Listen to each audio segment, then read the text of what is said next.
At the beginning of our production, we were given specific Google Mail addresses relating to our student ID number. These were used so that we could link our accounts to various media tools including Posterous, Twitter and YouTube to present our media production work. I thought that this process was made easy as once we sent an email to our Posterous account from our Gmail one, this work was presented on each tool once posted. However, I thought that there was a difficulty with posting work as it was not possible to edit work without deleting or editing the post on each site. Therefore, I thought if there was a way to edit these posts via Google Mail, this may have made the process easier for uploading compared to re-uploading incorrect work to our blogs. In my production, I use CamStudio to record videos of the skills I used throughout Quark and Photoshop, which I then uploaded to my blog. This program allowed me to easily show the viewer things which I did on my computer. I thought it was very easy to use within my production as it was a large video supporting my work rather than posting numerous print screens of the work I had done in class. However, I decided to record a few of my CamStudio videos on my family computer at home. When using this product, I thought that it lagged in speed and therefore made my videos slower and more endearing to watch. This made me continue the rest of the videos using CamStudio at college on a faster working computer. During the researching process of our magazine work, we were told to use the site Bubbleless to present our plan into a mind map to give us an idea of how to create our magazine. I found this program very easy to use as there were not too many confusing tools to use within the page and it was very easy to present my work. However, to completely save my finished work, the website insisted on creating an account.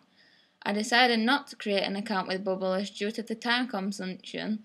Instead, I took a screenshot of the web page once I completed the mind map and double-checked it for errors. Accidentally, I did not post this screenshot to my blog. Instead, I added a documented magazine treatment with a detailed description of how and what I would use in my magazine.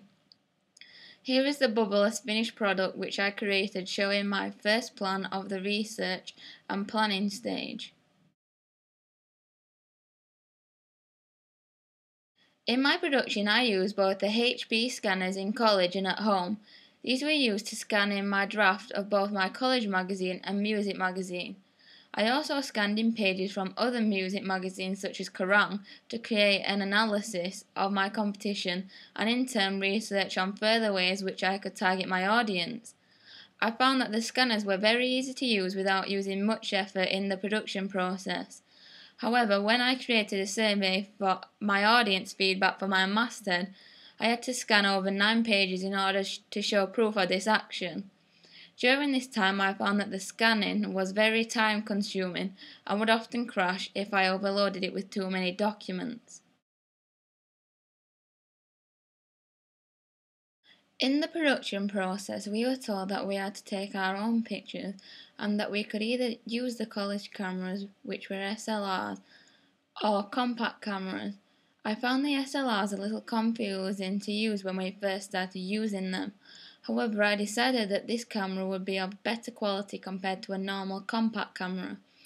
I decided to not use a normal camera as the images which I had taken at my home as random shots were of very low quality and did not seem as effective as the SLRs would be. I used both most of my practice pictures on the SLR to become my contents page images and posters within my magazine. For my second photo shoot, the images were taken at a photography studio in my local area.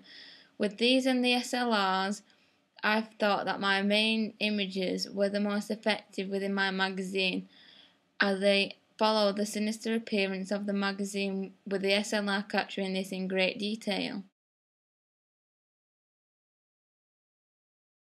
In my production, we were told that we had to use editing software to place our videos on to present our work, such as analyses, pitching our magazine, and evaluation questions. I decided I would use a piece of editing software on my laptop called iMovie.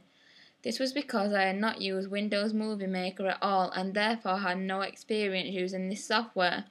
I also decided to use iMovie because I had used this software in my GCSE media to create a short horror film and therefore had more experience with editing, adding text and pictures to the video, which I would display to my audience. I thought during the work with videos that this program was very reliable and easy to use once I remembered my past techniques within this program. During the production process, I used Adobe Photoshop Elements 5.0 to create my product. I frequently use such tools as the Magic Wand tool to cut mismatched background colours out of the images I used, and the contrast and brightness to lower the colour, making my magazine appear darker towards the public to give them recognition that my magazine contained dark music. I have had previous experience with Photoshop, as I have Photoshop CS3 on my home computer and use this to edit and create images at home. However, with the newer product, I found that this was slightly more easier than the older Photoshop program.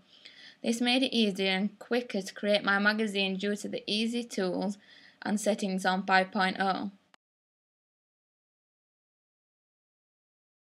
I also use Quark Express in my production process to create such pages as the contents page and double page spread. I had not previously used this program in any work I had done before.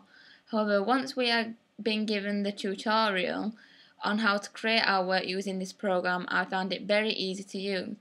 I found that I learned how to use this program quickly due to the easy tools such as the box tool and adding images to basic shapes.